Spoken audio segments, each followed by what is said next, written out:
Your Worship, Councillor Parks Tau, Mayor of Johannesburg, Your Worship,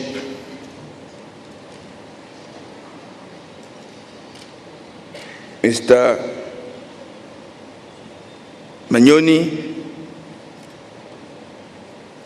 Chairperson of SALGA, Your Worship, Madam Moustache Bell, Mayor of Victoria Seychelles and Vice President for Eastern Africa region, Your Worship, the Mayor of Rabat,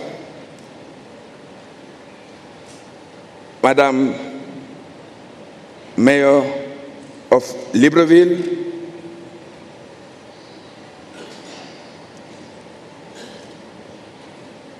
Mr. Alioune Sall, our expert in foresight, welcome to all of you who accepted to be here present for this official ceremony. We normally recognize the Minister of the host country, Mr. Pravin Goham of the Department of Cooperative Governance and Traditional Authorities. He's hosting us. And we recognize many ministers in the room, and we thank them for being here as well. And we thank all the mayors, local authorities, NGOs, experts, academia, to being here. This ceremony will have the following flow. We'll have a welcome address by Councillor Parks Tau, Executive Mayor of the City of Johannesburg. Then we have an address by Councillor Thabo Manyoni, Chairperson of SALGA. Then Mr. Patrick Klugman, the Deputy Mayor of Paris, will extend his support to this gathering. And then we'll have an address by Mr. Joseph Roish, the Secretary General of the World Organization of the United Cities and Local Government.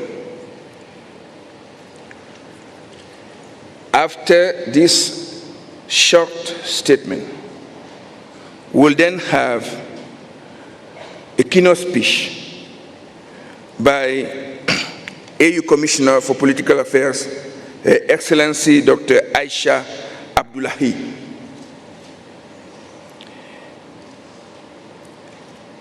And we'll have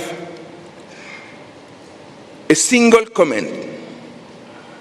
In the program, there is mention of comment by the members of the UCIG presidency.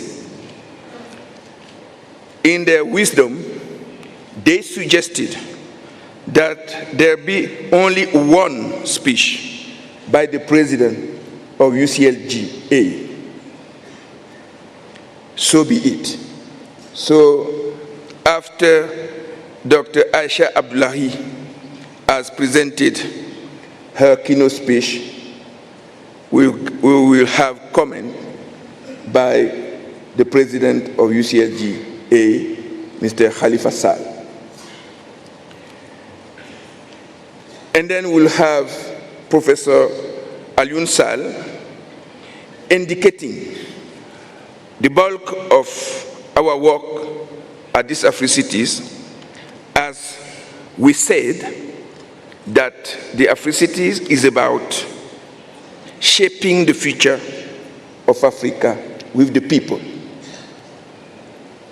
And this is the perspective of African local governments.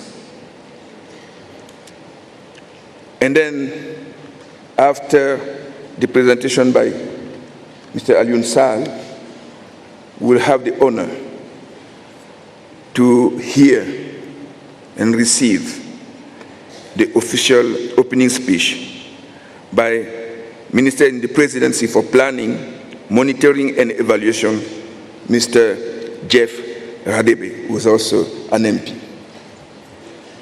So this is the first part of this morning. Then, after all this, these people on the stage will move to the exhibition floor, and please, the rest of the people, I beg that you stay in the room, and we will organize the flow of the people going to the exhibition stage. And we'll proceed to the exhibition officially with Minister Jeff Radebe. So, without further ado, I call to the stage Councillor Parks Tau, Executive Mayor of Johannesburg.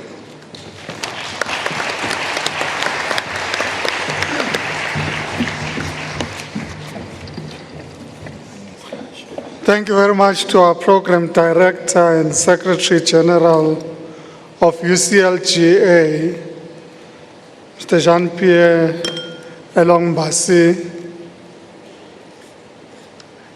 His Excellency Minister in the Presidency, Minister Jeff Radebe, His Excellency Minister of Cooperative Governance and Traditional Affairs, Minister Pravin Gordhan, Honorable Ministers, Deputy Ministers present today, Mr. Khalifa Sall, Mayor of Dakar and President of UCLGA, Mr. Joseph Roy, UCLG Secretary General, the Chairperson of the Southern Region, Mayor Thabo Manyoni, AU Commissioner for Political Affairs and representative of the Chairperson of the AU Commission, Dr. Aisha Abdullahi, mayors from different countries, senior government officials, members of the diplomatic corps, distinguished delegates and guests, ladies and gentlemen. A very good morning to you. On behalf of the City of Johannesburg, it is a great honor to welcome you all to the 7th Africities Summit.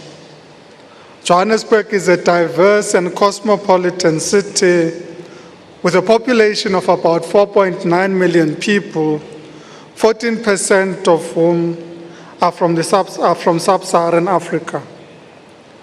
We pride ourselves as the melting pot of Africa and are indeed delighted to host this summit, which will strengthen Africa's local government through discourse and dialogue. Your Excellencies, distinguished delegates, ladies and gentlemen, local government is the indispensable vehicle through which our socio-political and development agenda is driven. In this regard, it is important to note that the year 2015 has been an important global year for local government. The commitments made at the Financing Summit in Addis Ababa on paragraph 34 on financing sustainable infrastructure in cities, the adoption of the Sustainable Development Goals, with Goal 11 focusing on cities, underscore the critical role played by local government through its advocacy and lobbying. This summit should enhance our role by strengthening the capacity of organized local government to formulate development policy for Africa. Ladies and gentlemen, we gather here under the theme, Shaping the Future of Africa with the People, Africa's Local Government's Contribution to the Africa Vision 2063. African local government has an immense contribution to make in the realization of this vision as espoused in the African Charter on the values and principles of decentralization, local governance, and local development as adopted by the African Union. The Charter enjoins us to realize its 10 main objectives, 2 of which bear direct relevance to this summit. The first of these aims to promote, protect, and act as a catalyst for decentralization, local governance, and local development in Africa. The other aims to promote and champion local self-government and local democracy as the cornerstone of decentralization in Africa. It is our collective responsibility as organized local government to mobilize all national governments on the African continent to ratify this charter. This will serve as a basis for a strong and capable sphere of local government in Africa. As the City of Johannesburg, we are guided by our long-term growth and development strategy known as Joburg 2040. In keeping with the objectives of developmental local government in South Africa, our strategy bears testimony to the reality that local government must be able to transform and integrate society through cooperative governance. Through this, we recognize through our GDS that we should be able to collectively harness the opportunities that exist in order to ensure that as African local government, we are able to collaborate robustly and engage actively as we seek African solutions to African problems. Program Director, cities are the foundation from which new systems of governance can emerge. There are some cities around the world that anchor the economy of their respective countries. For example, Johannesburg has 4.9 million people, which is just under 10% of the country's population, but contributes 14% to South Africa's GDP. Lagos, which has a population of over 21 million people, contributes 8.23% of the, which is 8.23% of the country's population, contributes 5.76% of Nigeria's GDP. Similar numbers are applicable to many cities on the African continent and indeed the world. Ladies and gentlemen, in recognizing the role of cities in the development of countries, we must build strong local government associations committed to citizen participation, transformative development, good governance, and unity. In this regard, this summit should help strengthen UCLGA's role in building local government in Africa. To do this, the summit discussion should be frank and robust whilst maintaining the unity of purpose. As in the words of the late Julius Mwalimu Nyerere, and I quote, "Unity will not make us rich, but it can make it difficult for Africa and the African peoples to be disregarded and humiliated. And it will, therefore, increase the effectiveness of the decisions we make and try to implement for our development." My generation led Africa to political freedom. The current generation of leaders and peoples of Africa must pick up the flickering torch of African freedom, refuel it with their enthusiasm and determination, and carry it forward, close quote. Ladies and gentlemen, once more on behalf of the citizens of Johannesburg, may I extend our best wishes to all of you as attendees of the 7th Africities Summit. May you also enjoy all that makes Joburg a vibrant, world-class African city. Thank you very much.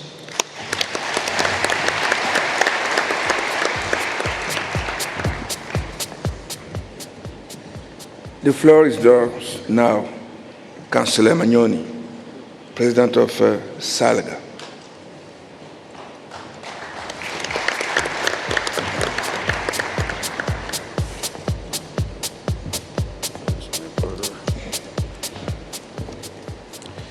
Thank you, Program Director.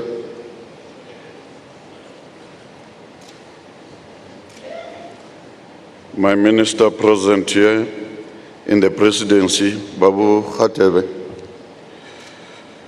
My Minister of Cooperative Governance and Traditional Affairs, Babu Godan. The Executive Mayor of the City of Johannesburg,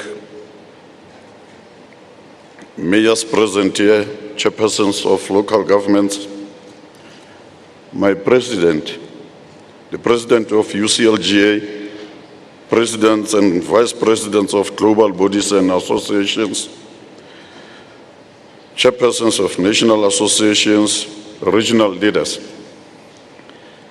on local government matters, honorable councillors present here,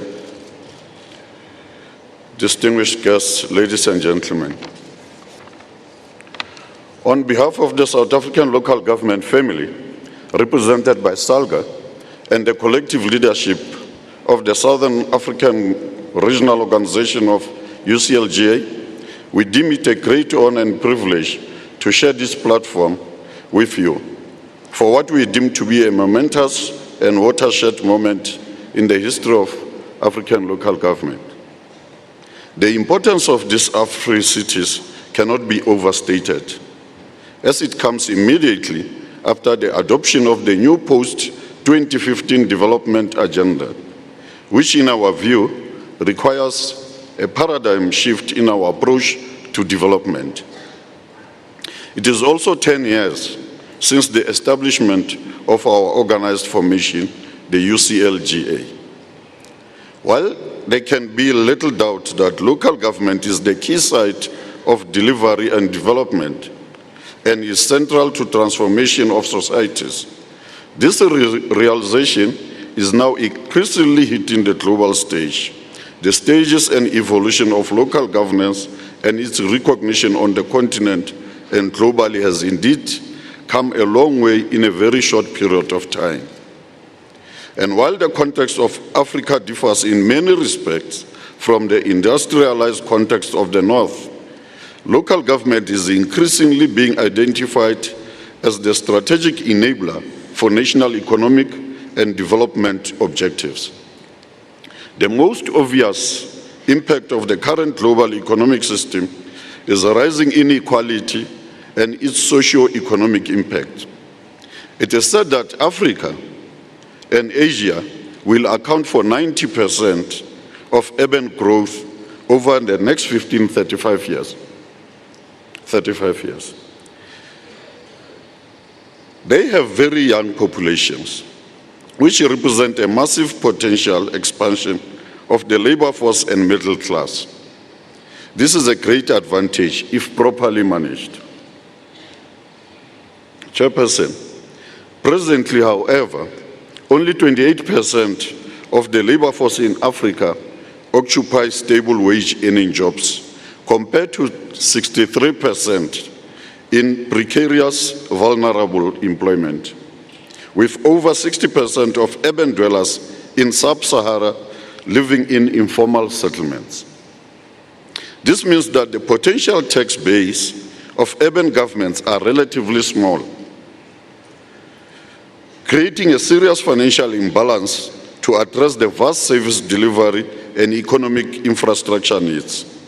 This must inform a differentiated approach to tackling development agenda in our context. Of course, the global economy is highly concentrated in urban areas, with some 2,000 metro areas estimated to contribute 75% of global economic growth between now and 2025. The success of the SDGs will therefore, to a large extent, be determined in the world's cities, which lie at the fulcrum of employment creation, poverty eradication, inclusive economic growth, and environmental sustainability. Due to the accelerated speed of technological change, combined with fluidity of capital flows, it is essential that cities lead in addressing multiple complex pressures and exploiting opportunities. However, we should not forget to invest in the development of our small towns and rural villages, which are often the bedrock of our agricultural wealth, heritage, and cultural diversity. We head into the next phase of the International Development Cooperation Agenda, namely the implementation of the SDGs towards Vision 2030, as well as the AU Agenda 2063. There can be no more opportune time to position ourselves to lead the localization of this development agenda by introducing fresh and innovative approaches to tackling the challenges of our people. We have a responsibility to fashion a uniquely African response to social justice, equality in opportunity, and sustainable infrastructure development and resource use. This implores us to consider several fundamental choices. Chief amongst them include the need to redefine the dynamic of African unity and integration to deal with the ever-increasing complexity of governance. This includes, one, for instance, how to structure and modernize governance approaches to be more inclusive and people-centered, as well as linking up people with their activities, ecosystems, and institutions. Two, how African cities and towns can pioneer and provide development modes and transformation models that are more sustainable and just. These are pivotal considerations in shaping the future of African unity, cohesion, and prosperity.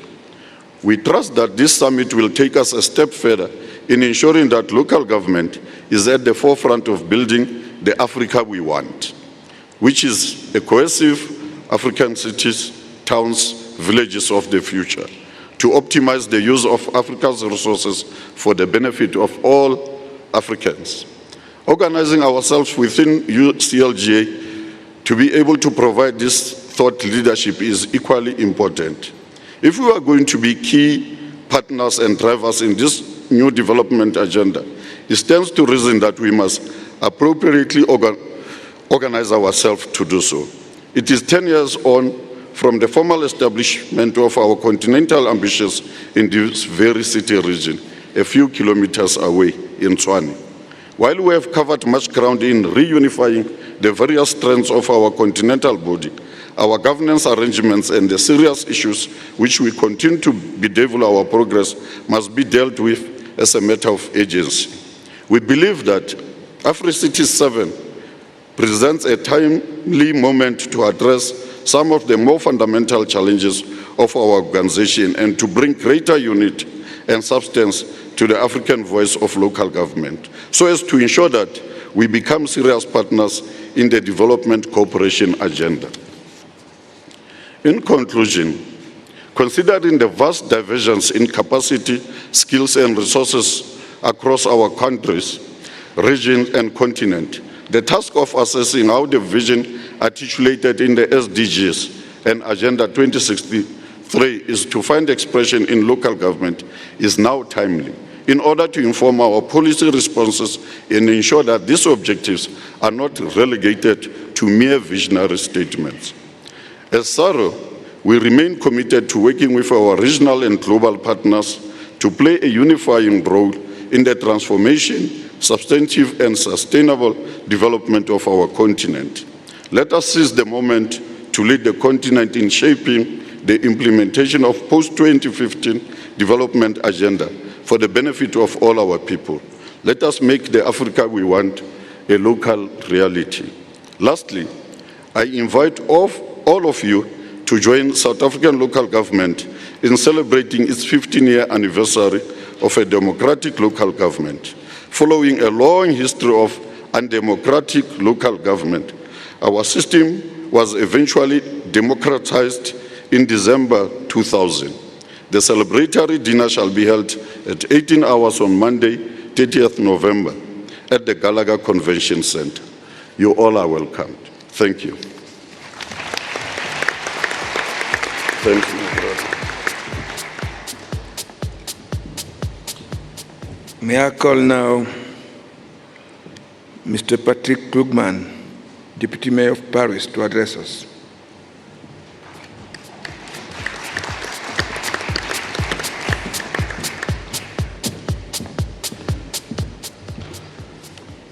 Mr.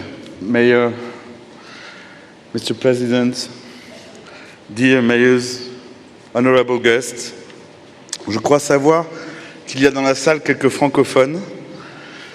Alors je commencerai mon intervention, si vous me le permettez, par quelques mots en français. Afterward, I'll continue in English by some opening remarks. Je suis ici le représentant de Anne Hidalgo, la maire de Paris, qui est une ville blessée par des attaques d'une violence inouïe et inédite. Et nous sommes là, d'abord pour vous remercier de la solidarité que nous avons reçue de toute l'Afrique et de toutes les villes africaines qui se sont senties blessées avec nous quand nous avons été attaqués.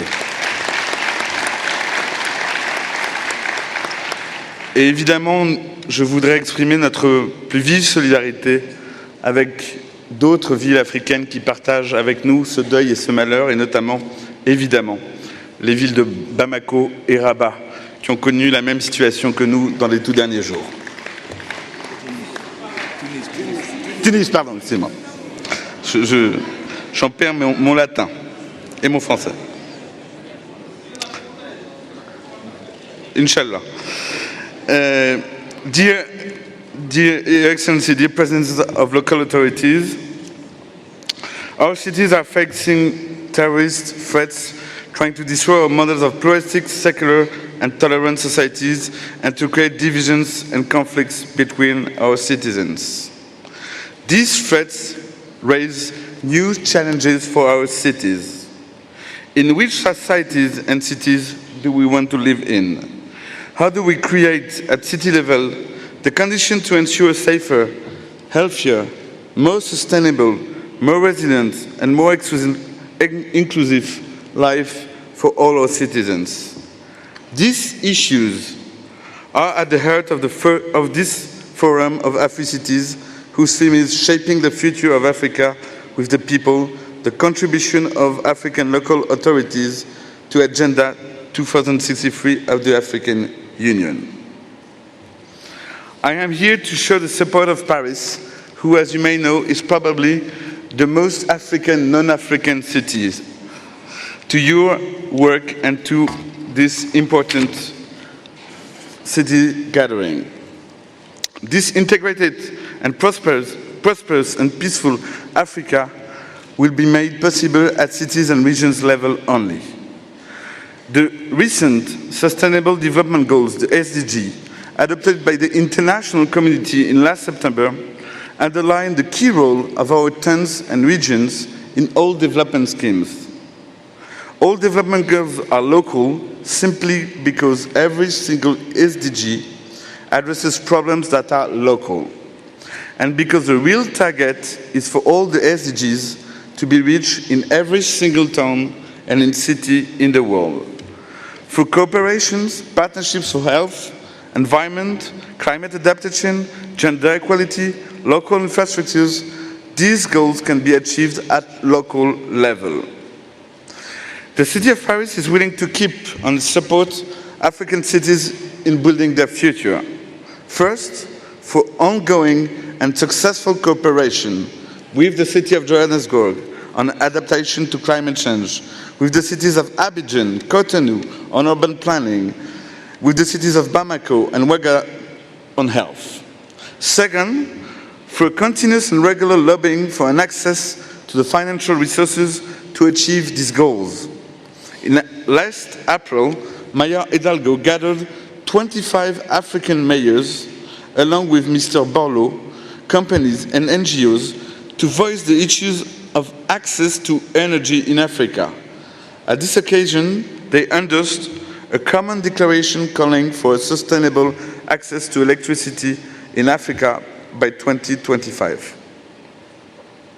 On COP21, we had a moment of big worry, showing how we could make this gathering, which is really important for every city in the world, and the COP21, and the COP21 of cities. And finally, we did it. You have Africities happening today, and we will have in the next days COP21 in Paris.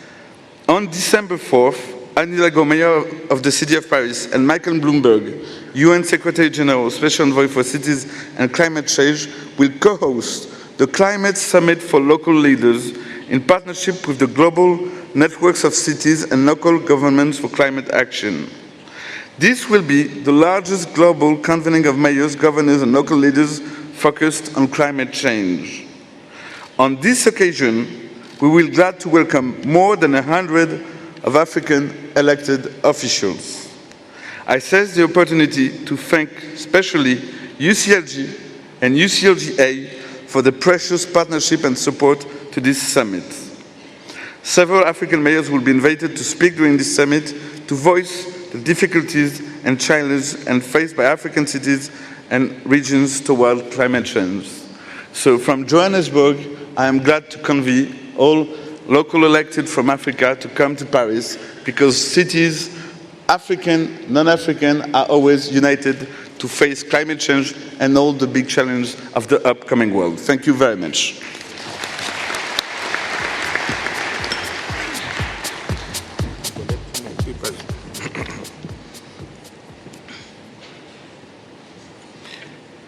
Mr. Joseph Roche, UCLG Secretary General, will address us now.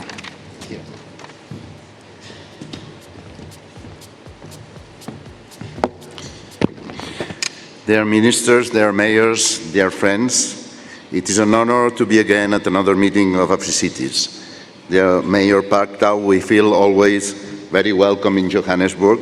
Thank you for hosting us here. Mayor Sal, as President of UCLG Africa, thank you for these Africities meetings, which I believe is the most outstanding continental event in our organization. Thanks as well, Jean-Pierre Embassy, our Secretary General in UCLG Africa, for your continuous effort to bring Africa to our network and bring also our constituency as well to Africa. Let me first convey you the apologies from President of UCLG, the Mayor of Istanbul, Kadir Topbaş, which cannot be here today. You all know that these are complex times for many of our mayors worldwide, and that mayors are always on duty. Unfortunately, cities are suffering the consequences of external decisions and events, and at the end, the governments of proximity are the ones responsible for bringing daily life of the citizens back to normal.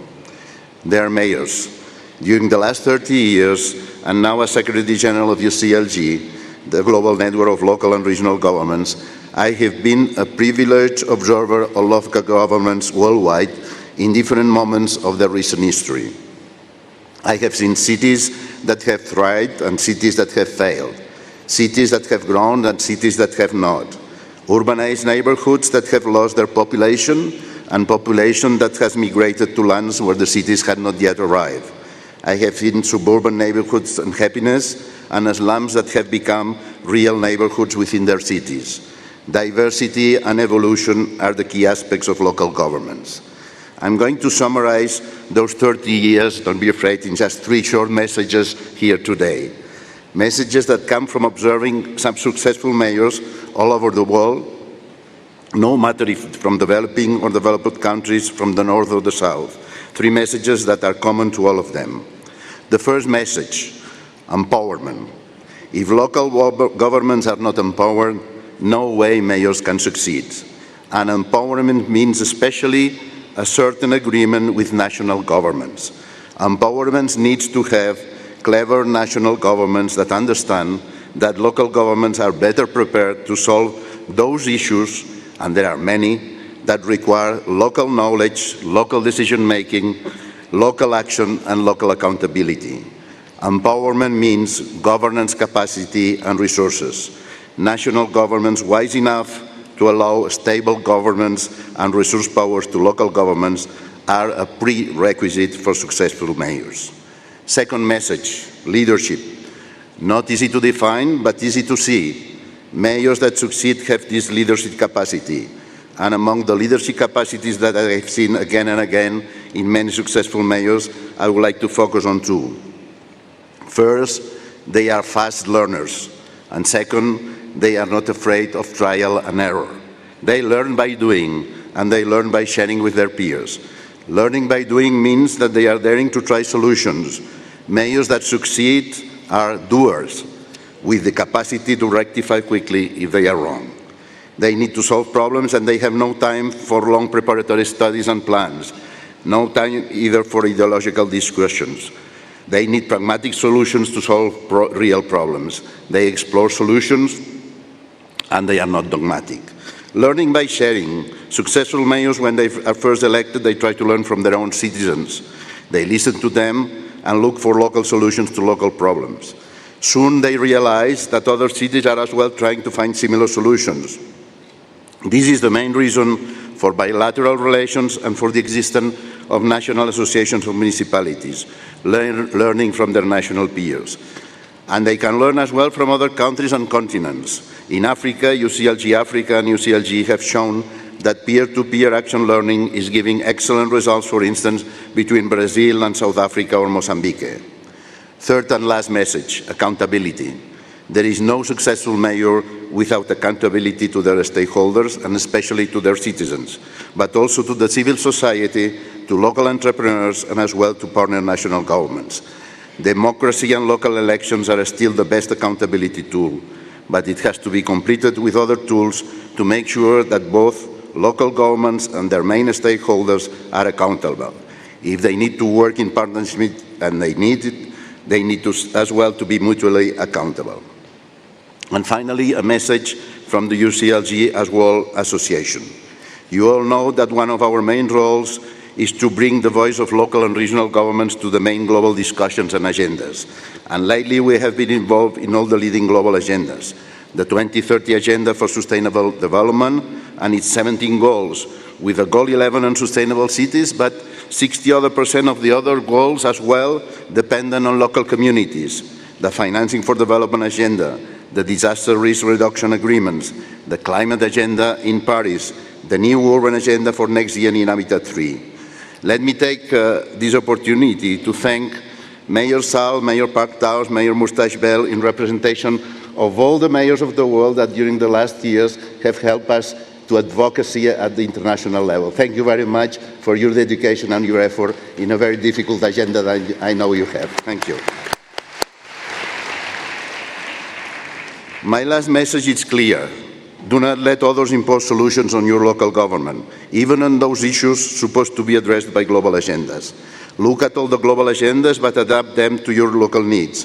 Global challenges can only be really faced in many aspects by local, bottom-up, pragmatic, innovative solutions. Fight for local empowerment, for local governments and resources.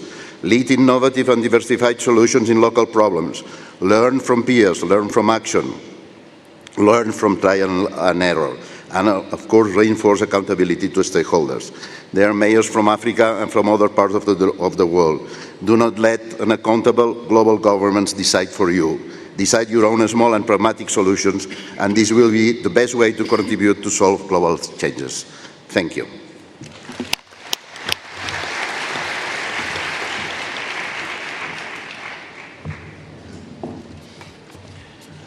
It is now my honor to invite a distinguished daughter of this continent, Her Excellency, Dr. Aisha Abdullahi, the Commissioner for Political Affairs of the African Union. Dr.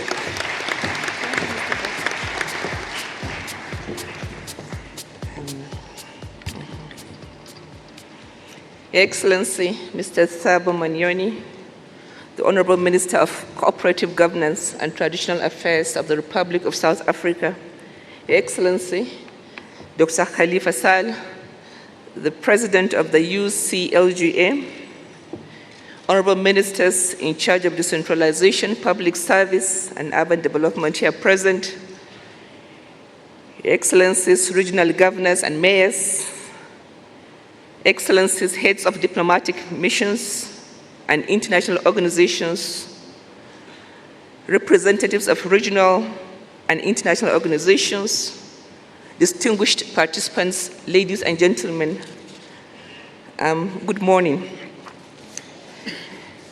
I'm very delighted to be with you distinguished delegates this morning at this auspicious official opening of the Africities 7th Summit here in the magnificent city of Johannesburg in the great Republic of South Africa.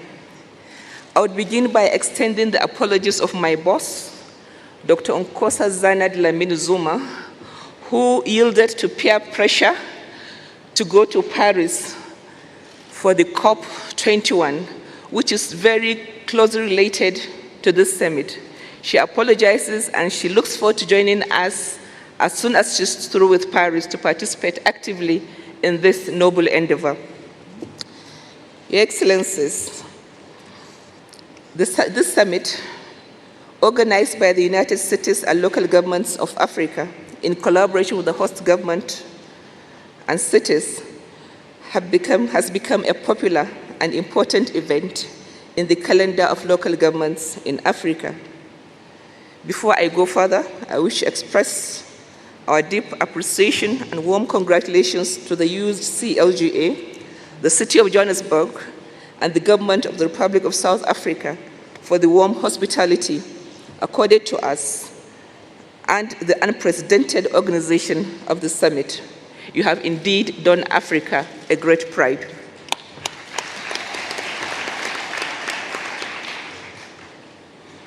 Your Excellencies, you may recall that in 2013, we held the 50th anniversary of the creation of our continental organization, the then Organization for African Unity, and now the African Union. And during that ceremony, we used the opportunity to build on lessons learned and also take into account emerging trends at the continental level, but also at the global levels. It represents also a commitment, during that summit, I take it again, we adopted what we call our Agenda 2063. It represents a commitment to collective action to meet the goals of a stable and prosperous Africa. Our Agenda 2063, which is our collective vision, puts emphasis on a people-centered structural transformation of Africa, supported by industrialization, infrastructure, agriculture, trade, regional integration, and a lot more. In doing so, due consideration is also given to the nexus between urbanization, industrialization, migration, security, and economic development, and these need to be tackled together. This is a challenge for our macroeconomists, development thinkers, urban planners, politicians, and other actors who must work in collaboration to make it a reality. Needless to say, all these efforts would require the effort and support of policymakers and politicians under the leadership of our heads of state and government in order to create an enabling environment for sustainable urbanization and human settlements development to take place. It requires the adoption of integrated national urban policies, rules and regulations, the strengthening of urban governance, planning and design, and the integration of urban economies in national development. Your Excellencies, we envision through our Agenda 2063 a prosperous Africa based on inclusive growth and sustainable development. This can only be achieved through good governance, democracy, and respect for human rights, justice, and the rule of law. We must effectively mobilize domestic resources, including the African peoples and also our people in the diaspora, to accomplish these noble goals. Our leadership must be democratic and accountable, and our institutions must be competent and effective. Most of all, we must change our mentality on the history and uniqueness of Africa and strengthen the Pan-African values of solidarity, autonomy, collectivism, and most importantly, hard work. The first pillar of our Agenda 2063 envisions cities and other settlements as hubs of cultural and economic activities. Human settlements require modern infrastructure and the provision of basic services. If well managed, cities are engines of economic growth and can propel our continent towards greater industrialization and a growing middle class. Harnessing the growth potential of cities requires strong local governments and institutions that are close to the people. The importance of events like this one, to enhance and create efficient and effective local governments cannot be overstated. Your Excellencies, African cities, regions, and local authorities need to be committed to serving their people, involving them in decision-making processes in order to make local governments more connected with the people, as the Agenda 2063 demands in its program that, I quote, Africa to be a continent where institutions are at the services of the people and where citizens ensure and actively participate in social, economic, and political development, unquote. The agenda is therefore a program that involves local authorities with special emphasis on the involvement, also on the improvement of the living conditions of the grassroots populations. The Agenda 2063 is a common agenda comprised of a set of aspirations for Africans of various backgrounds, men and women, young and old, united in diversity, including those in the diaspora, and realized through an elaborate consultative process. The aspirations are extremely critical to all of us, necessitating concerted efforts for their accomplishment, and they include: 1, a prosperous Africa based on inclusive growth and sustainable development; 2, an integrated continent, politically united and based on the ideals of Pan-Africanism; 3, an Africa of good governance, respect for human rights, justice, and the rule of law; 4, a peaceful and secure Africa; 5, an Africa with strong cultural identity, common heritage, values, and ethics; and 6, an Africa whose development is people-driven, relying on the potential offered by the African people, particularly its women and the youth, but also well-cared children; 7, an Africa as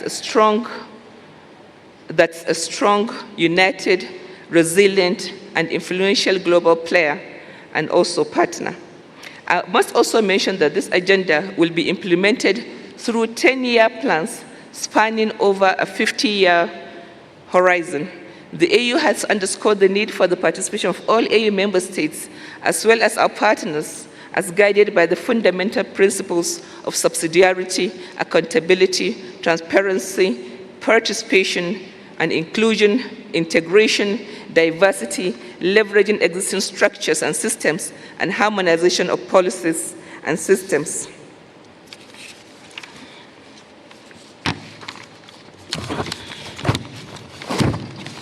Your Excellencies, cities are widely recognized to be the engines of growth, critical development, but at the same time, they are home to widespread poverty and face huge governance, service delivery, and infrastructure challenges. The recent terrorism activities in Paris, in Mali, and the Lake Chad Basin makes us to pay more attention to these developments and challenges in our cities. The rapid population growth also impacts significantly on human settlements in rural and peri-urban areas. Urbanization, Your Excellencies, is quickly changing the landscape of Africa. Management of urban growth is a major developmental challenge facing our continent. Urban growth will impact our capitals and major cities, as well as secondary cities, areas that are often ill-prepared to meet the challenges of urban management.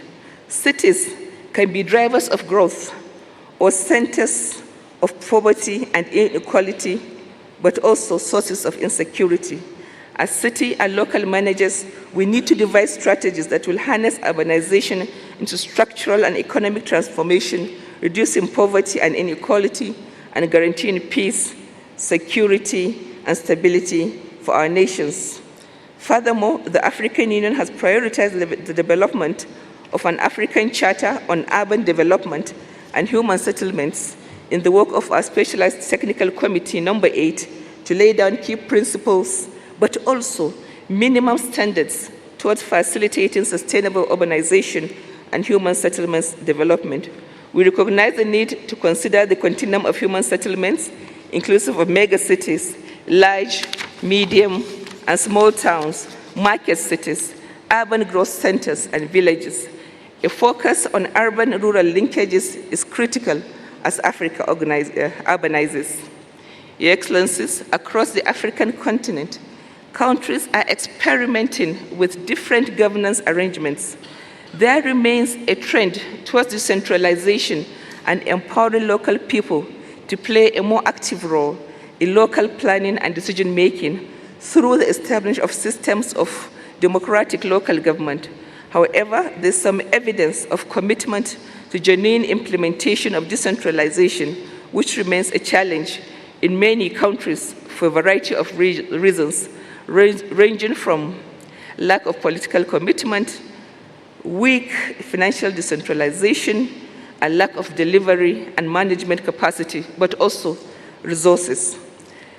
Your Excellencies, these challenges are to be fixed, hopefully through the implementation of the new African Charter on values and principles of decentralization, local governance, and local development adopted during our Malabo Summit in Equatorial Guinea in 2014. The AU, the African Union, expects this summit to come up with innovative solutions to challenges facing our cities. At the center of it, which is service delivery.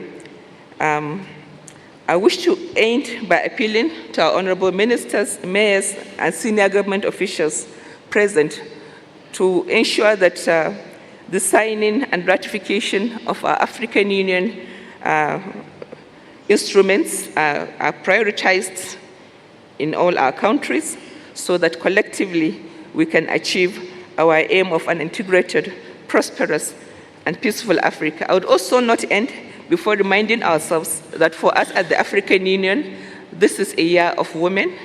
The theme for the year is Women, Economic Empowerment and Development towards our Agenda 2063. We hope that our member states have expedited activities to promote inclusivity, especially promoting equal participation of the other half.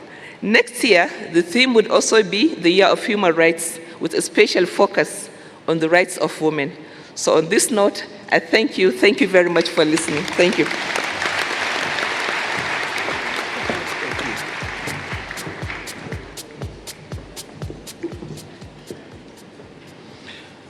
May I call now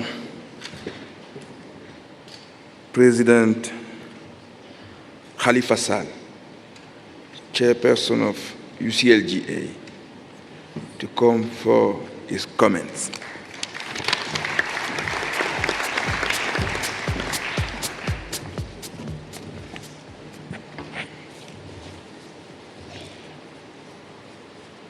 Merci Jean-Pierre.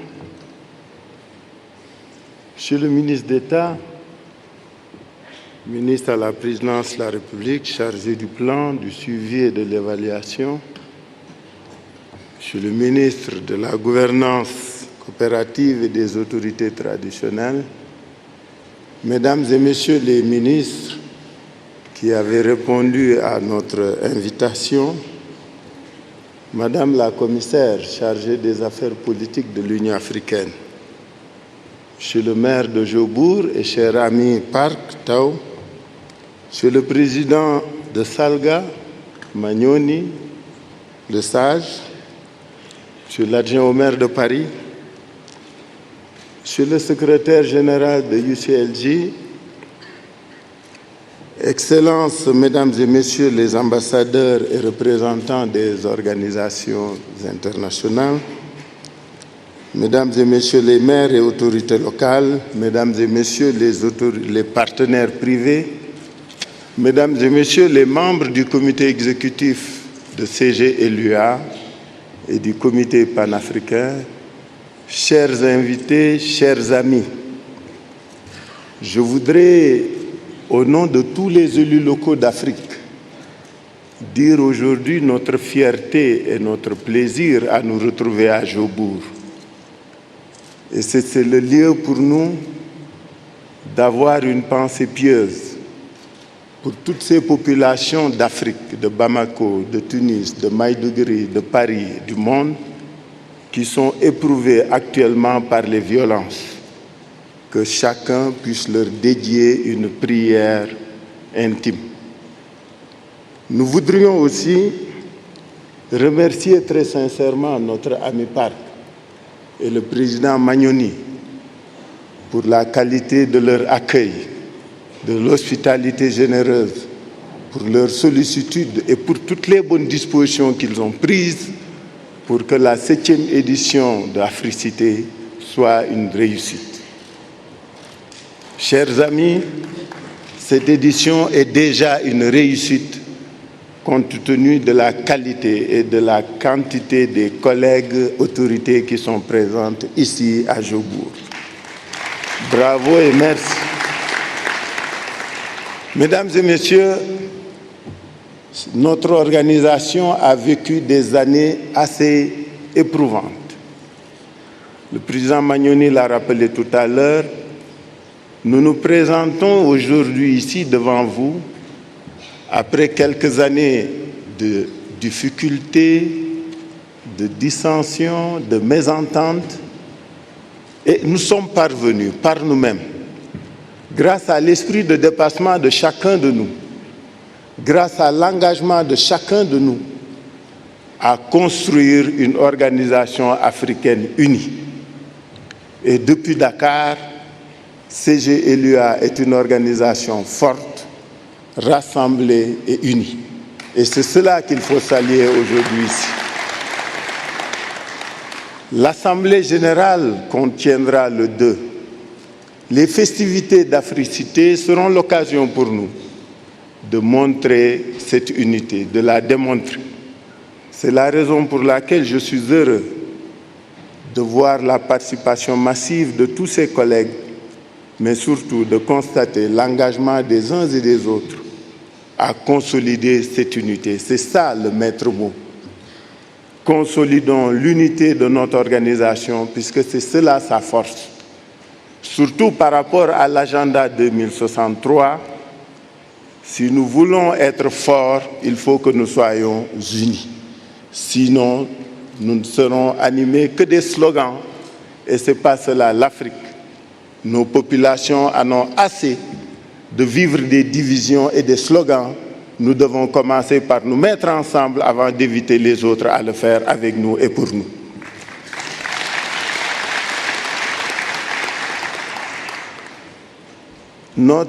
Cette 7e édition se tient dans un contexte particulier. C'est un contexte, comme je l'ai rappelé tout à l'heure, éprouvé. Mais c'est aussi un contexte d'espoir et de perspective.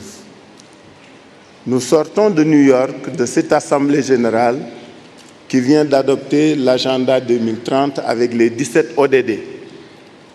Et parmi ces ODD, l'ODD 11 est parfaitement explicite de la prise de conscience de la communauté internationale que le développement, pour être efficace, devra être local et que les politiques nationales doivent être désormais conduites au plan local et par les collectivités locales et les populations. Ce contexte est aussi porteur d'espoir, puisque l'Afrique a adopté son agenda 2063. Et Madame la commissaire vient de nous le rappeler.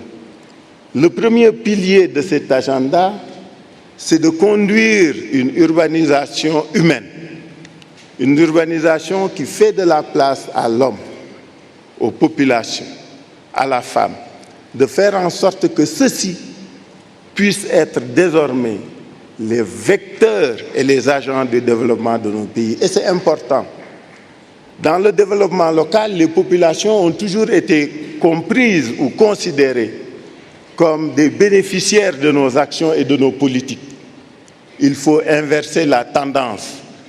Désormais, il faut que ce soit les populations qui conçoivent, qui conduisent, qui décident et enfin qui bénéficient des actions dont elles sont porteuses. Et c'est cette inversion de paradigme qui aujourd'hui nous interpelle et qui doit fonder toute notre action. C'est pour dire donc, mes chers amis, après que j'ai félicité le secrétaire général de CGLUA, M. Jean-Pierre Elombassi, pour l'excellent travail qu'il mène au service de notre organisation et depuis toutes ces années, je voudrais faire 2 à 3 commentaires au nom de mes collègues vice-présidents qui me regardent, parce que si je ne le faisais pas, ils me sanctionneraient. Je commenterai donc au niveau de 3 points l'intervention de notre sœur, Madame la commissaire. Le premier commentaire est que Madame la commissaire a dit que nous devons bâtir désormais l'Afrique à la base et par la base. C'est ça la bonne démarche. C'est un excellent choix stratégique. L'Afrique est urbaine. Aujourd'hui, on a coutume de dire que l'Afrique est la prochaine locomotive de demain. Mais ce sera quelle Afrique? Est-ce l'Afrique de nos divisions? Est-ce l'Afrique de nos petites querelles et de nos petits drapeaux? Ou est-ce l'Afrique rassemblée, unie, consciente de son devenir, mais qui se fait confiance et qui a confiance en elle-même?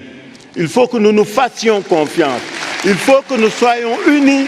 Il faut que nous décidions de faire par nous pour faire pour nous. C'est ça la condition. Arrêtons de tendre la main et de compter sur les autres. Comptons sur nous d'abord. Nous sommes riches de nos ressources humaines, de nos ressources minières, de toutes nos recherches. Pourquoi allons-nous chercher chez les autres ce que nous avons chez nous? Comptons sur nous, faisons-nous confiance et nous pourrons progresser. Et pour cela, madame, les collectivités locales africaines sont conscientes de leurs responsabilités et elles sont prêtes à l'assumer et à la prendre. Pour cela aussi, madame, il faut que les populations africaines ne soient plus que de simples bénéficiaires.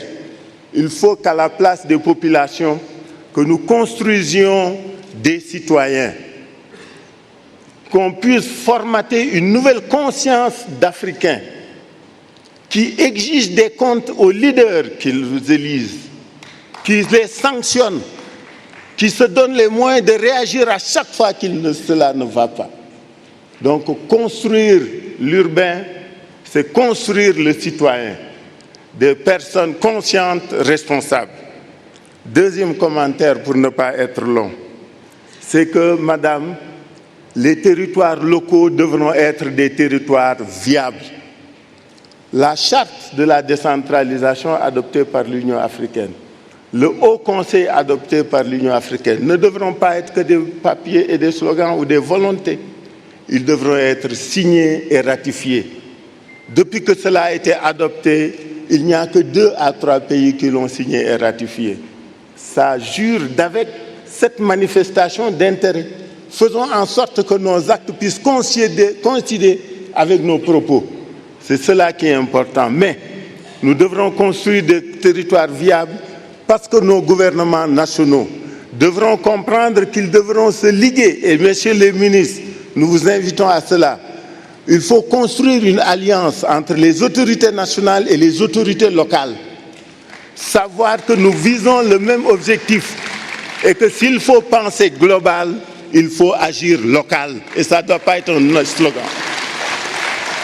Donc construire des territoires viables, construire des territoires fiables, c'est donner aux territoires les moyens dont ils ont besoin.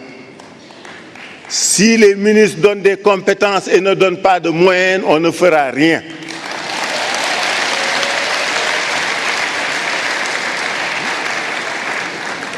Nos États nationaux sont prompts à transférer des compétences. Ils sont réticents à transférer les moyens. Ça doit cesser.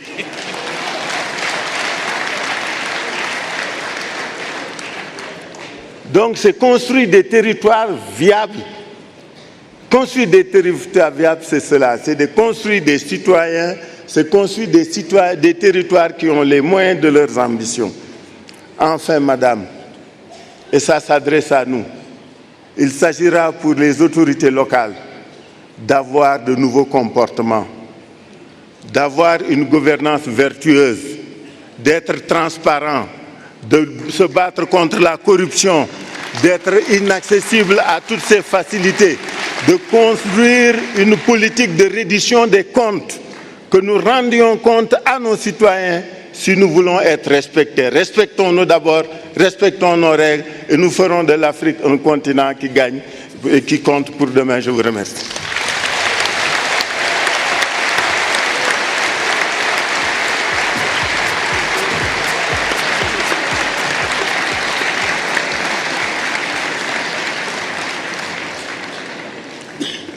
Merci, Président Sall.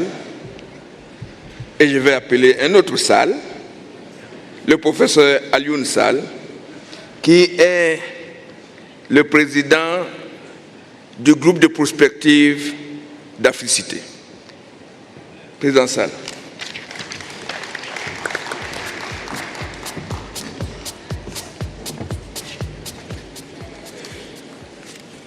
Monsieur le ministre d'État, Mesdames et Messieurs les ministres, Mesdames et Messieurs les maires, Madame la commissaire aux affaires politiques de l'Union africaine, Mesdames et Messieurs les ambassadeurs, Mesdames et Messieurs les invités, Mesdames et Messieurs les délégués,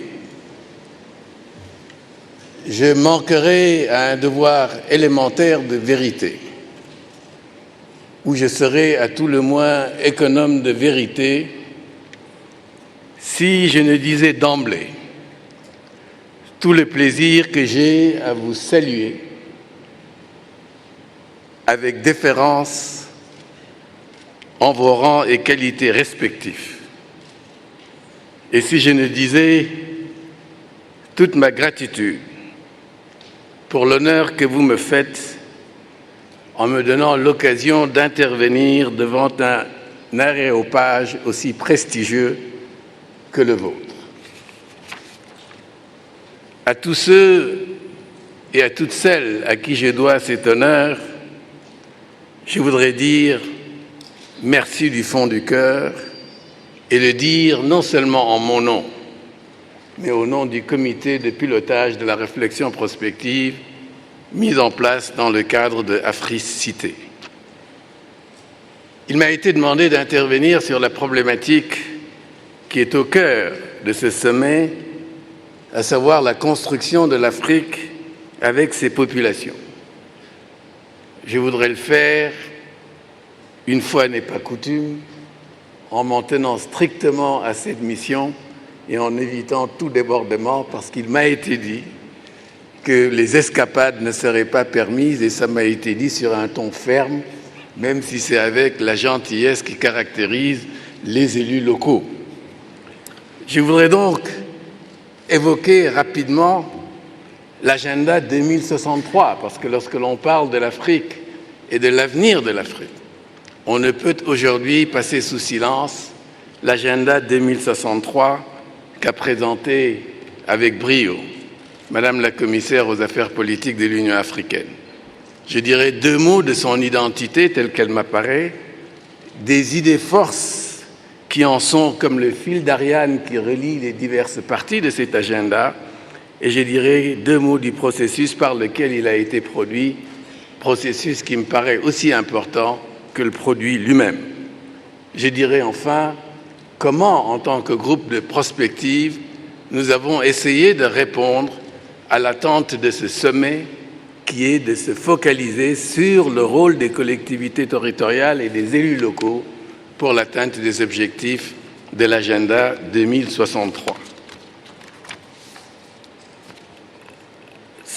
Après la présentation qui a été faite par Madame le commissaire aux affaires politiques de l'Union africaine, je crois que la nature de l'identité de l'agenda 2063 se précise.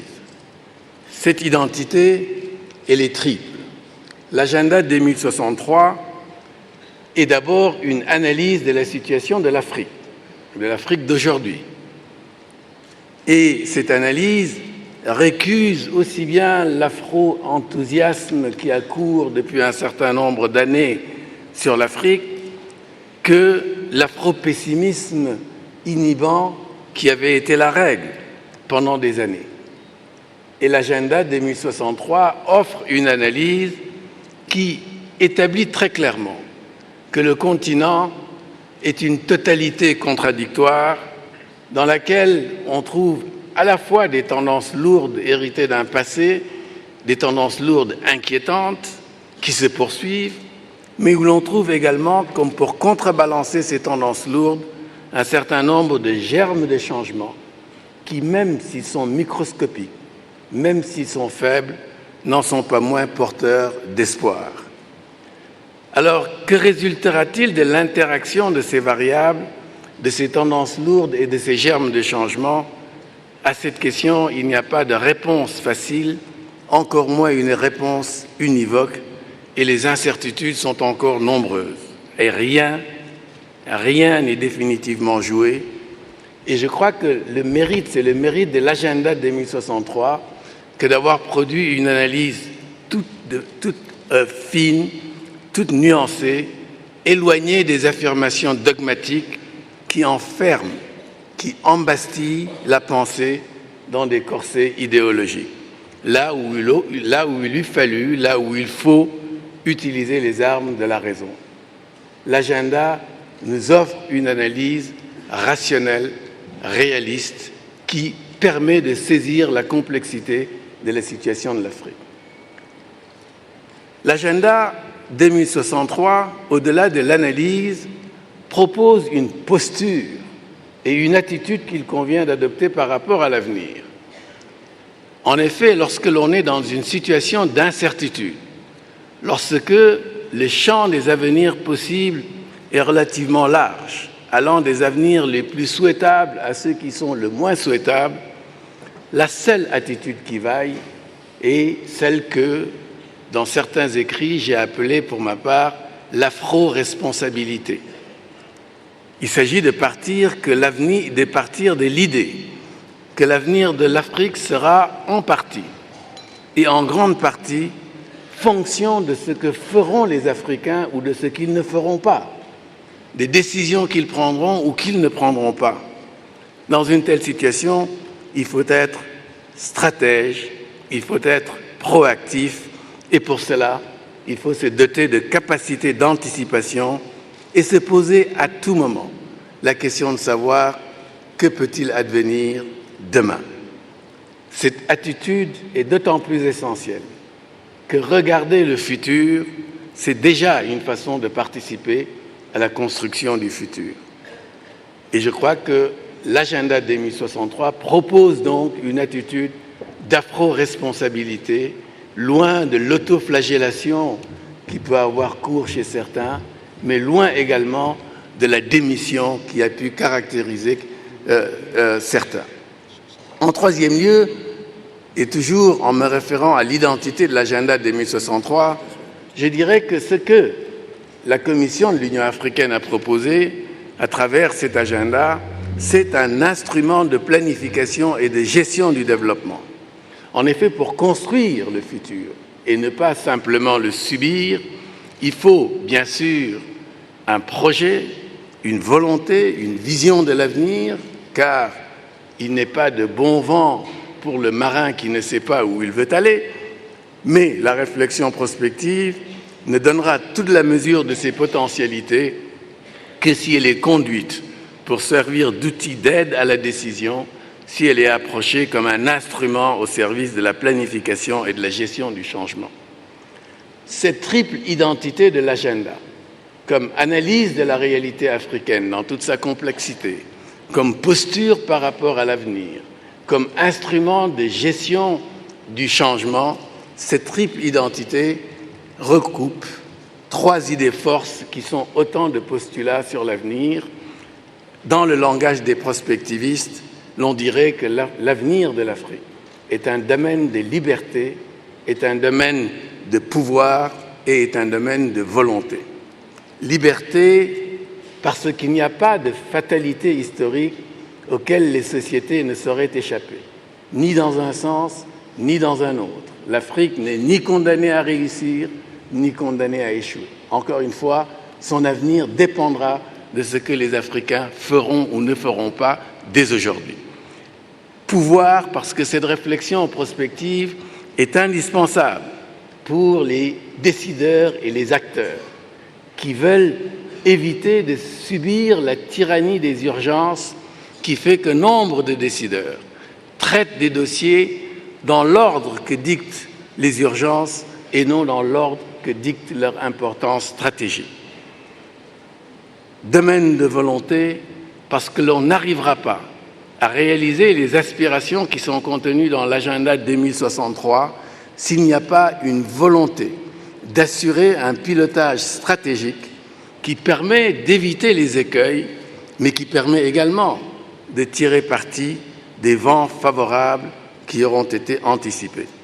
Pour ces raisons, pour ces diverses raisons, je dirais que l'agenda 2063 a acquis le statut d'une véritable réflexion prospective et il faut en savoir gré à ceux qui ont piloté cet exercice.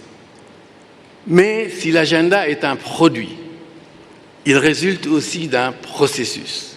Et le processus par lequel il a été généré est sans doute tout aussi important que le produit lui-même par rapport à d'autres exercices à caractère prospectif ou à vocation prospective.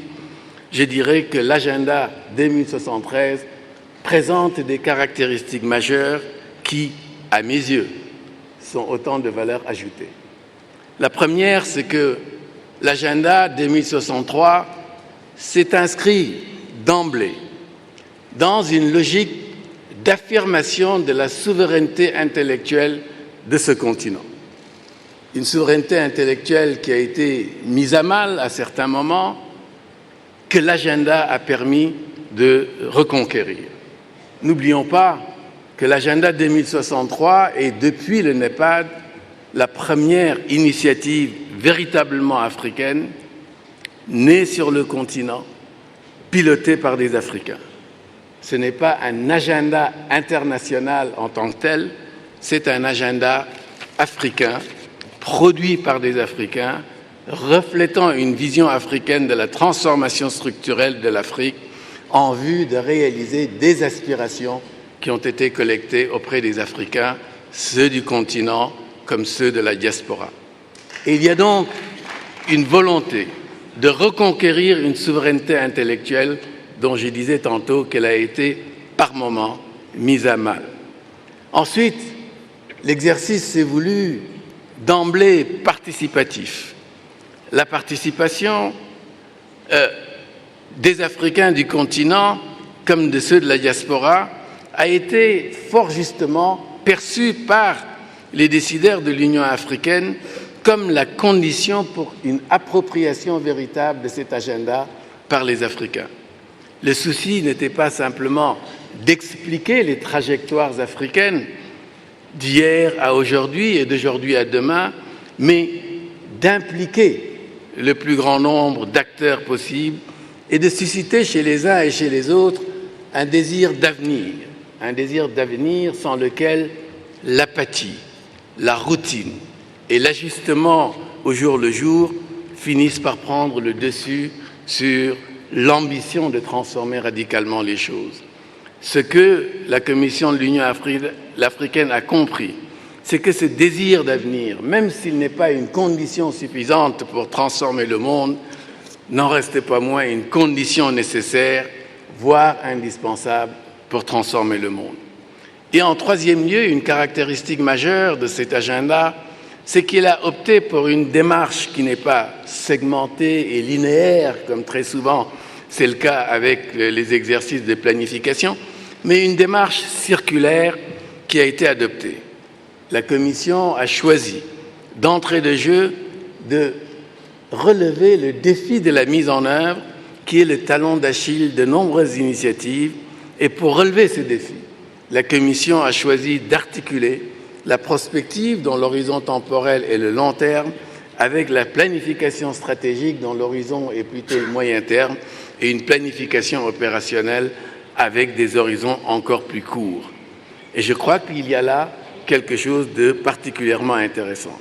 Au vu donc des caractéristiques du produit, aussi bien que de l'originalité du processus par lequel ce produit a été généré, je suis tenté de dire que la Commission de l'Union africaine, qui est à la fois l'abeille et l'architecte de l'agenda 2063, que la Commission a signé de fort belle manière son entrée dans la communauté des prospectivistes et nous ne pouvions pas ne pas y être sensibles. Comment valoriser dès lors le potentiel? Telle est la question qu'au niveau du comité de prospective d'Africité, nous nous sommes posés et c'est à cela que je vais essayer de répondre maintenant. Nous avons pour ce faire essayé de décrypter un certain nombre de textes, nous avons écouté des acteurs et nous nous sommes dit, au terme de ce décryptage et de cette écoute, qu'il était judicieux d'inscrire ce sommet dans le sillage de l'agenda 2063, d'approfondir la réflexion prospective et de la systématiser, mais en la focalisant sur une question précise et cruciale, à savoir quels sont les futurs possibles pour les collectivités territoriales d'Afrique. Il s'agit en d'autres termes d'appliquer la démarche prospective au cas des collectivités et nous avons choisi d'apporter notre contribution en tant que groupe de prospective à la démarche en faisant deux choses. La première, en initiant des études de cas. 7 études de cas ont été menées portant sur des villes de toutes les régions d'Afrique. C'était la première contribution que nous pensions utile d'apporter. Et la seconde contribution a consisté à proposer une structuration des sessions thématiques qui vont démarrer dès cet après-midi.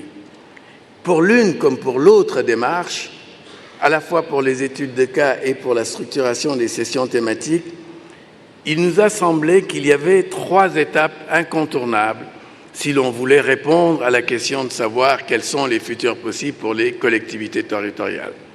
La première étape consiste en un état des lieux. Il faut savoir d'où on vient et où est-ce qu'on en est et comment on en est arrivé à la situation que l'on connaît actuellement.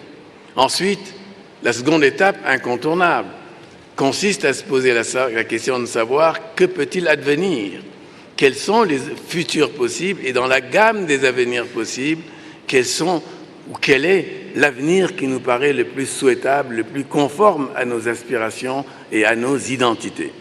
Et puis la troisième étape incontournable, c'est que fait-on pour arriver à être ce que nous souhaitons être?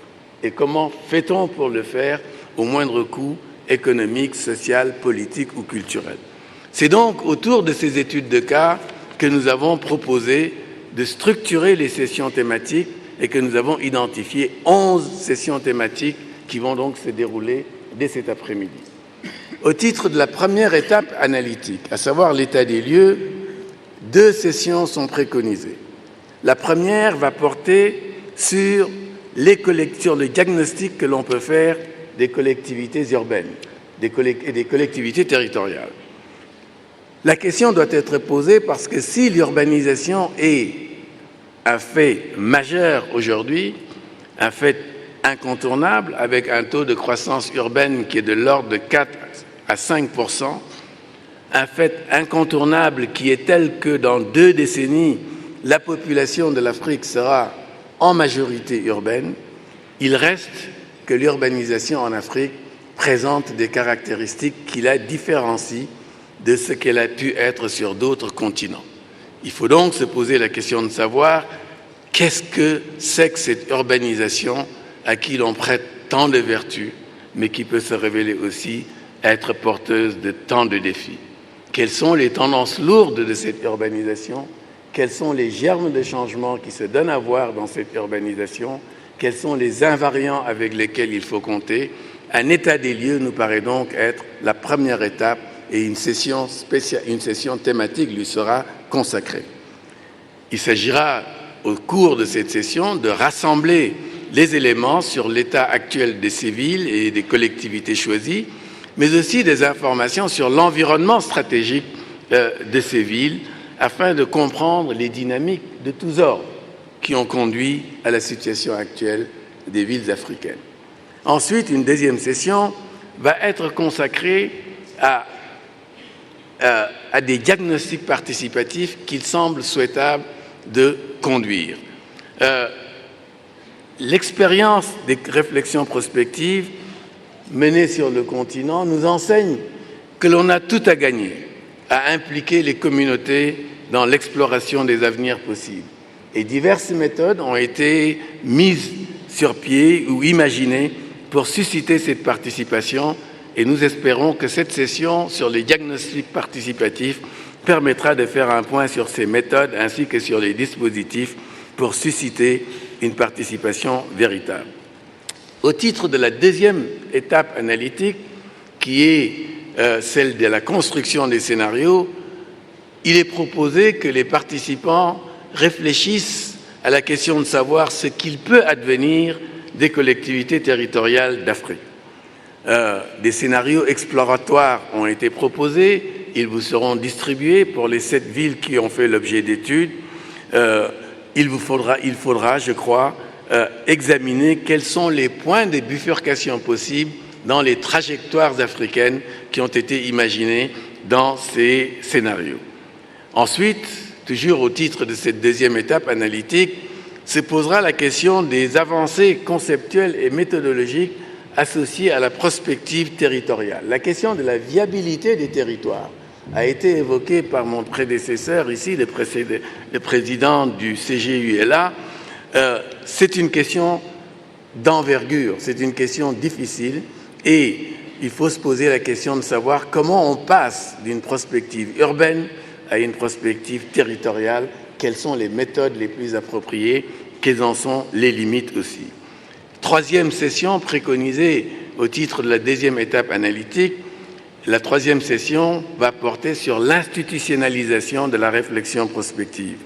Parce que la démarche prospective elle a été mise en œuvre dans beaucoup de pays, elle a été adoptée, mais elle a été mise en œuvre comme des opérations ad hoc, ponctuelles. La question qui se pose est comment peut-on pérenniser la réflexion prospective et faire qu'au lieu qu'elle soit simplement un temps dans la vie des collectivités, qu'elle en devienne une dimension permanente. Comment donc institutionnaliser la réflexion prospective sans la bureaucratiser et comment les autorités locales, les élus locaux peuvent jouer un rôle de facilitateur dans l'institutionnalisation de cette réflexion prospective. Au titre de la troisième et dernière étape analytique, il est préconisé que 6 sessions soient organisées. La première, qui sera un tout petit peu introductive, portera sur la question de la formulation de la stratégie n'étant rien d'autre que l'art de rendre possible ce qui est souhaitable.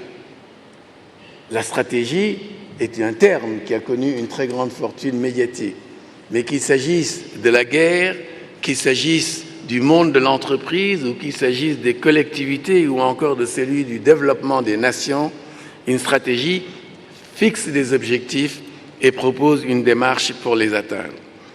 Elle n'est ni une simple définition des objectifs, ni une simple définition de la voie à emprunter pour les atteindre, mais elle est l'alliance des deux. Et donc, la question qui va se poser pour nous est celle de savoir comment articuler les scénarios et les stratégies, et c'est la question qui sera posée au cours de la première session de cette troisième étape analytique. Suivront après 5 sessions qui porteront sur des domaines cruciaux pour l'avenir des collectivités, à savoir les ressources humaines, les ressources financières, les ressources en termes d'information, l'information comme ressource pour la formulation des stratégies, les ressources institutionnelles et administratives, c'est toute la problématique de la gouvernance participative, de la décentralisation par opposition à la déconcentration, de la décentralisation horizontale par rapport à la décentralisation horizontale, la problématique des droits territoriaux, etc. Et puis les questions de ressources matérielles. On aura donc, il est préconisé en tout cas, qu'il y ait 11 sessions thématiques qui devraient permettre de répondre à toutes les questions que l'on se pose en matière de réflexion prospective. Et ces diverses sessions thématiques seront alimentées autant que possible par les données recueillies et analysées à partir de cette étude de cas que j'ai évoquée tantôt, études de cas qui sont représentatives des différentes régions d'Afrique et des différentes configurations des territoires. Mesdames et messieurs, je voudrais terminer en disant que ce découpage proposé par le groupe de prospective correspond à une conviction et à un impératif. La conviction, elle est double. La première est que, comme dit mon compatriote, le poète Amadou Lamine Sall, l'on est souvent injuste par rapport à l'avenir. Et cela est particulièrement vrai pour les hommes de pouvoir, car le temps des hommes politiques n'est pas le temps long des poètes, ni celui des mystiques, mais le temps éphémère de leur mandat, le temps du pouvoir que leur confère une opinion publique qui est d'autant plus tyrannique qu'elle est souvent capricieuse. La seconde conviction est que la réflexion prospective, si elle est bien menée, permet de prendre de la hauteur et donne aux hommes politiques les moyens de devenir des hommes d'État. Homme d'État, s'il en fut jamais un, le président Mandela n'a pas cessé de marteler qu'une action sans vision prospective est une recette pour des cauchemars demain. Ce faisant, il faisait écho sans doute à un autre homme d'État, et ce ne déplairait pas à notre ami de la mairie de Paris, un Charles de Gaulle qui disait que pour bien gouverner, il faut être féru d'histoire et friand de prospective. La prospective a donc un rôle à jouer, je crois, dans la transformation des villes. Quant à l'impératif, il consiste paradoxalement à avoir les pieds sur terre. Une réflexion prospective est certes un essai de déchiffrage, un essai de décodage de ce que peut être demain. Un décodage du sens de l'histoire compris comme direction vers laquelle on s'achemine, mais cet essai ne prend tout son sens, n'a de signification que si l'on est animé du désir et de la volonté de prendre dès à présent les mesures qui feront que demain, il fera jour. C'est ce qui a conduit Albert Camus à dire que la meilleure façon de servir le futur, c'est de tout donner au présent. Cette dialectique du passé qui n'est plus, du présent qui est éphémère et du futur qui n'est pas encore là, cette tension entre ces diverses temporalités, entre ces trois temporalités qui structurent la vie des hommes et des sociétés, nous avons voulu en rendre compte en proposant un découpage qui crée des passerelles plutôt qu'elle n'érige des murs. Y sommes-nous parvenus? Y parviendrons-nous? La réponse est entre vos mains, vous qui participerez à ces sessions ou les animerez. Je vous remercie de votre attention.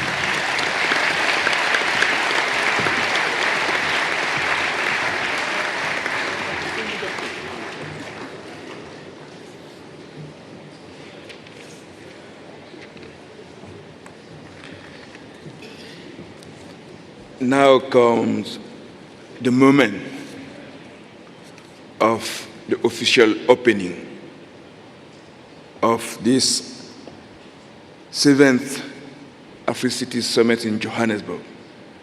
And it's with great honor that I call on the stage Minister in the Presidency for Planning, Monitoring and Evaluation, Mr. Jeff Radibi.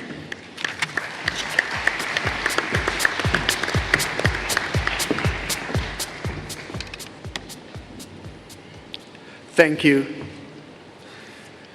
The Councillor Khalifa Abubakar Sall, the Mayor of Dhaka, and the President of the United Cities and Local Governments of Africa, Mr. Joseph Roig, United Cities and Local Government Secretary General, Councillor Parks Tau, the Executive Mayor of this host city, Johannesburg, and Thabo Manyoni, the Chairperson of SALGA, Her Excellency Dr. Aisha Abdullahi, the AU Commissioner for Political Affairs, Councillor Klugman, the Deputy Mayor of Paris, members of the United Cities and local governments, Honorable Cabinet colleague Pravin Gordhan, the Minister of Cooperative Governance and Traditional Affairs, and other ministers and deputy ministers present from the continent. Good morning. On behalf of His Excellency President Jacob Zuma, the government and the people of South Africa, I have the greatest pleasure to welcome you to our beautiful country and city of Johannesburg. I would like to start by congratulating the city of Johannesburg under the leadership of Councillor Parks Tau for winning the bid to host this 7th session of the Africities Summit. We wish to convey our own gratitude to the United Cities and local governments of Africa, the UCLGA, Polkal Committee, for affording our country this opportunity to host this auspicious summit. This is a very important event that brings together local governments of Africa and development partners to jointly learn and to explore innovative solutions to improve the social and economic situations of the peoples of Africa. The previous 6 Africities Summits dealt with very important and pressing matters affecting development on the continent, including the financing of local government to fulfill its role effectively, building coalitions for achievement of common objectives, and unpacking the role of local government in connecting our people, the environment, development, and democracy to achieve sustainable development, amongst other objectives. This summit will provide a wonderful opportunity to assess the contribution of local government to the attainment of Agenda 2063, the Africa we want. The rigorous assessment of likely future trends and discussion of what needs to be done at the local level will ensure that we come up with robust strategies. And one of the trends is that Africa is urbanizing quickly. High levels of urbanization and concentration can lead to exponential increases in economic growth and development if positive energies of our people are harnessed and channeled in the right direction. High levels of urbanization that are not managed well can, however, lead to multiple negative consequences, such as congestion, overutilization of infrastructure, social unrest, and more. In our continent, we are currently seeing a mixture of positive and negative consequences of urbanization. The urbanization levels on the continent increased from just 15% in 1960 to 40% in 2010. This figure is expected to reach 60% in 2050 and triple in the next 50 years. Between 2010 and 2050, the number of Africa's urban dwellers is projected to increase from 400 million to 1.6 billion. The Africa-wide urbanization level is also projected to reach 50% around 2035 and may even rise further to almost 58% by year 2050. The 2014 State of Cities report that was produced by UN Habitat emphasizes the need for us to use this opportunity to rethink our approaches to urban development, considering that on the whole, Africa's population is still well below 50% urban threshold. This overall threshold, however, masks differences between our regions. Southern Africa is the most urbanized region in sub-Saharan Africa. However, even in this region, urbanization has progressed unevenly between and within our countries. Northern Africa is also highly urbanized, with most of its cities unevenly spread along the Mediterranean coastline and the Nile Valley and Delta. The estimated 11 million population of Cairo is projected to grow at an annual rate of at least 2% until year 2020. Although Central Africa is rapidly urbanizing, this sub-region is not expected to reach a region-wide urban majority until around 2030. Eastern Africa is the world's least urbanized but fastest urbanizing sub-region. By the end of this current decade, its urban population would have increased by 50%, and the total number of urban dwellers in 2040 is expected to be 5 times that of 2010. That region, East Africa, will also face huge challenges associated with massive urban population increases, monumental new and additional demands for the provision of adequate and affordable houses and urban services. Projections indicate that by 2030, Africa's population will exceed that of Europe, South and North America combined. But this continent is a very large but still a relatively sparsely populated continent. Forecasts for Africa indicate that average densities will increase from 34 to 79 persons per square kilometer between 2010 and 2050. Delegates, policy changes, therefore, will be required to guide Africa's rising urbanization levels and the desirable dispersion of our population. Current and future demographic structures also need to be taken into consideration because the population will remain young for decades. In recent years, Africa's economic growth has seen real gross domestic product increases at a rate twice that of the 1980s and 1990s. By 2020, it is projected that 128 million African households will have transited to middle-class status. The 2015 African Outlook Report maintains that in terms of human development, our countries have made significant progress in all dimensions of human development comparable with other regions of the globe.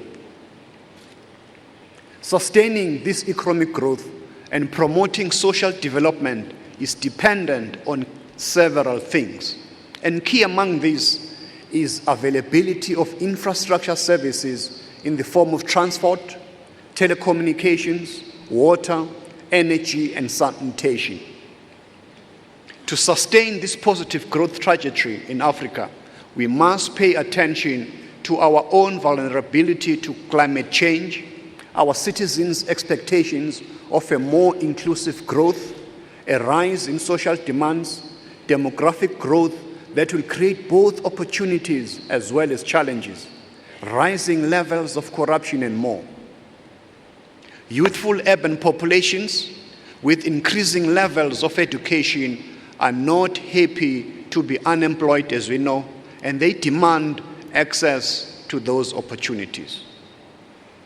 North Africa has already seen how this can threaten peace and stability, as well as economic growth prospects. Ladies and gentlemen, in September of this year, our heads of states gathered in New York to adopt a new set of sustainable development goals.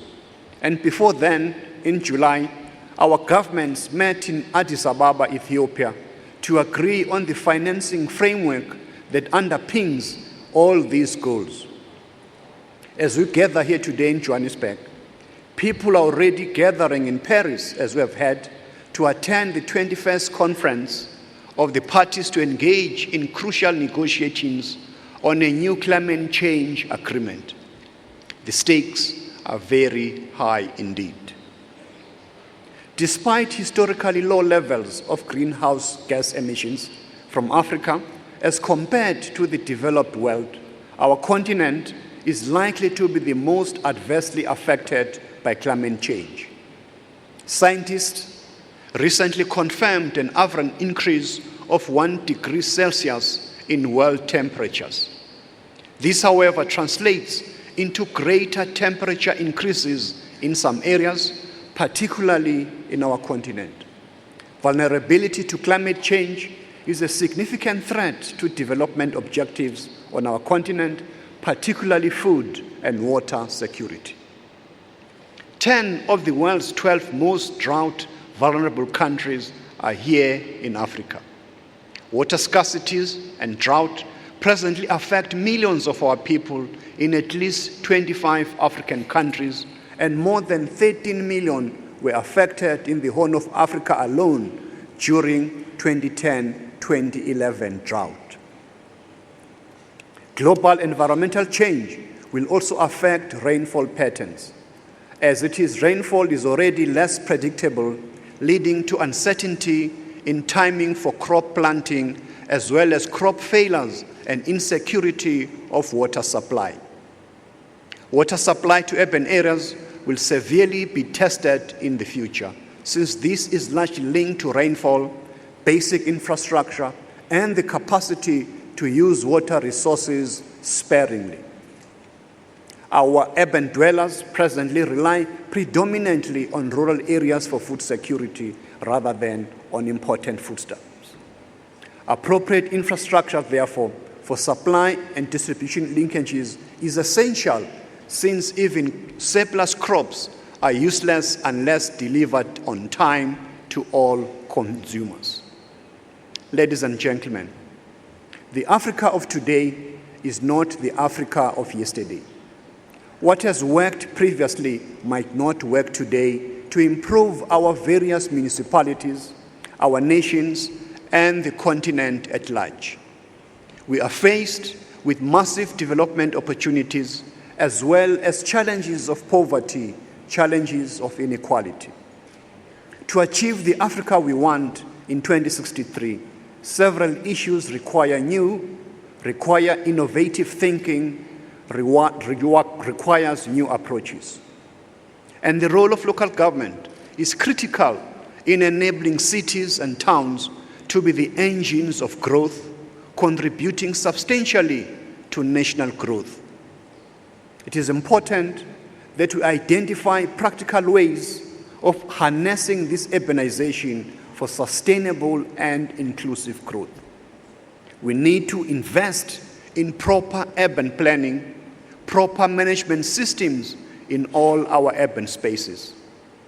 The existence and continuous increase of informal settlements in majority of our cities is to a large extent an indication of insufficient planning for growth, coupled with insufficient resources to provide housing options for our urban dwellers. And addressing this requires strong collaboration between the various levels of all our governments. Our urban planning and management systems should also help us to create urban form that is appropriate to the local content, to expand basic services, to target the urban poor and vulnerable groups, expanding the social and economic infrastructure, and strengthened as well the connectivity between the cities and the domestic and international markets. And in line with Sustainable Development Goals for sustainable cities and communities, the United Nations guidelines for urban and territorial development were developed precisely to provide a universal framework to guide urban policy reforms and raise the urban and territorial dimensions of this developmental agenda of national, regional, and local governments. This guide emphasizes the importance of a strong political will, appropriate partnerships, as well as enabling components around an enforceable and transparent legal framework, sound and flexible urban planning and design, and a financial plan for affordability and cost effectiveness. In this regard, ladies and gentlemen, planning should be more than a technical tool. It should draw extensively on integrative and participatory decision-making processes that address competing interests. And at the heart of the renewed urban governance paradigm is local democracy, participation and inclusion, transparency and accountability, with a view to ensuring sustainable urbanization and spatial quality. The important role, therefore, that African local governments must play requires committed and capable leadership. We know too well that development cannot be attained unless various levels of government work together. It is therefore important that, among other things, during our discussions, we must identify concrete ways of strengthening that collaboration between all key role players. Although the urbanization levels are increasing, rural areas are still home to the majority of African people. These areas are usually characterized by high poverty levels, with little or no access to basic services and infrastructure that can support economic activities. Rural areas have a critical role to play as well in the national space economy. The sustainable development of our continent, therefore, is dependent also in investing in rural infrastructure and strengthening the linkages between our rural and urban areas. Sustainable urban development is dependent upon sustainable rural development and vice versa. Distinguished guests, in 2012, here in South Africa, our Parliament and Cabinet adopted the National Development Plan, our Vision 2030, that was developed by the National Planning Commission. That plan projects forward to 2030, outlines a compelling vision of a society we want to be, and maps out the actions we need to take over the next 15 years. This plan recognizes the important role of cities and local government in ensuring the attainment of our overall national development objectives. We have put in place in South Africa measures to monitor and evaluate the implementation with a view to making adjustments as we progress towards 2030. And since the adoption of this plan, we have embarked on a journey to learn how to accelerate the implementation of development objectives in the complex environment of the 21st century. While we are happy to share the lessons learned so far in South Africa, we are also acutely aware that many countries on our continent have been on a similar journey for longer and have a lot to teach us. This summit is therefore very important to us as well for that reason. Addressing development in different regions requires collaboration, requires structured partnerships between cities and within cities. We look to this summit to help all of us to find ways to build stronger and lasting partnerships, partnerships for growth, partnership for development. With those few words, ladies and gentlemen, it is my honor on behalf of the President and the people of South Africa to declare this session of the Africities and the exhibition open, and wishing you fruitful deliberations during these coming days. We thank you. Karibu nyumbani wa Afrika Kusini.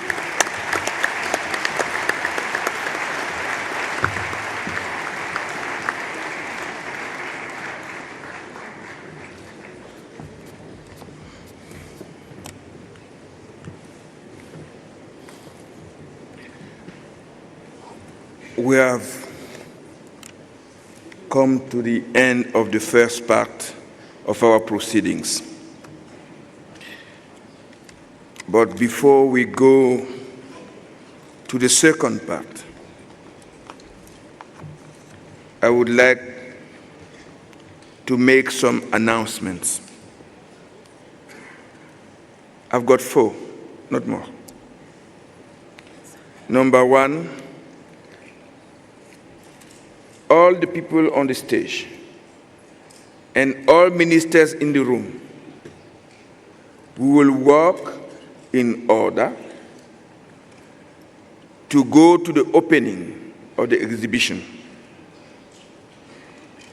We request the other participants to remain in the room while we are moving out. I invited myself in this because I was also in the stage. Then, second announcement, all ministers, ambassadors, VIPs will go to lunch at a dedicated room on level 4.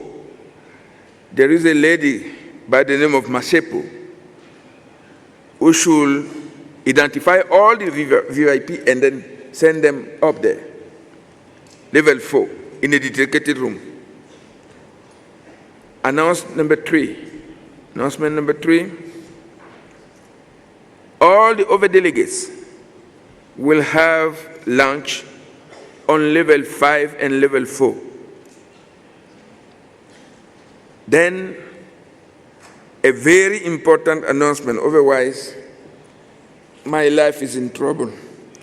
All women local elected officials will be meeting today at 5:00 p.m. in the room just behind this plenary room. Madam Fatima, am I right? It's okay? I can move out? Thank you. And, okay. It's not translated? Okay. And all members of the Pan-African Council of Local Government will be meeting at 7:00 tonight. So, en français, ceux qui vont aller à l'inauguration officielle du salon sont ceux qui sont ici et tous les ministres qui sont dans la salle. Nous demandons aux autres de rester dans la salle pendant que nous faisons ce mouvement-là. Et j'ai dit que je me compte parmi eux puisque j'étais aussi ici. Tous les ministres, ambassadeurs, VIPs vont déjeuner dans une salle qui leur est dédiée au niveau 4. Il y a une charmante dame qui s'appelle Mashepo. Elle va guider ces VIP et ces ministres vers cette salle-là. Tous les autres délégués vont déjeuner au niveau 5 et au niveau 4. Et nous appelons toutes les femmes élues locales à une réunion qui se tiendra à 17h. I'm ready. Et nous annonçons aux membres du comité du Conseil panafricain de CGLUA que leur réunion est prévue aujourd'hui à 19h. On vous donnera les informations sur les salles pendant que vous mangez. Maintenant, s'il vous plaît, nous demandons à tous ceux qui sont sur le panel et les ministres de s'avancer vers l'inauguration de notre salon. Nous serons guidés par M. Yann Erasmus qui nous attend là-bas.